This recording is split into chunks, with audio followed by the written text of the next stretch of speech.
শাস্ত্রের নির্দেশ মতো অবিরত অবিকল ঠাকুর মহাশয় বলেছেন, অবিরত অবিকল তুহাগুণ কলকল গাহি যেন সতের সমাজে।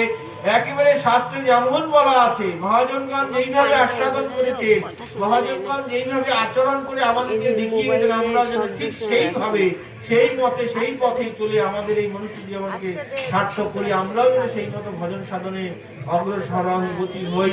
এই প্রার্থনা সকলের চরণে জানিয়ে সকলেই ভজন করুন, সকলেই গৌর গোবিন্দের ভজনা করুন, সঠিকভাবে করুন, শাস্ত্রের নির্দেশ মতো করুন, অশাস্ত্রীয় ভাবে কিছু করবেন না। এই প্রার্থনা জানিয়ে আজকের মতো ভাগবতীয় কথা আমরা এখানে এই বিশ্রাম দিলাম। মহাপ্রভুর কৃপা করুণা হলে আবার কোনো সময় আমরা গৌর গোবিন্দের কথা আস্বাদন করব। আজকের মতো ভাগবতীয় কথা এখানে বিশ্রাম দিলাম। আর আমার কথায় যদি কারোর মনে কোনো দুঃখ লেগে থাকে, কষ্ট পেয়ে থাকেন, তাহলে নিজের সন্তান জ্ঞানে হীন অতি হীন দিন জ্ঞানে আমাকে ক্ষমা করে দিবেন। আমি কারোর মনে কোনো দুঃখ দেওয়ার জন্য এই কথা বলি নাই। না না, আপনার কথাগুলো খুবই দামি কথা, আমরা দামি কথা, তাই বলা, এই বলেই আজকে এগুলো সত্য, মানুষ তো তাই করে।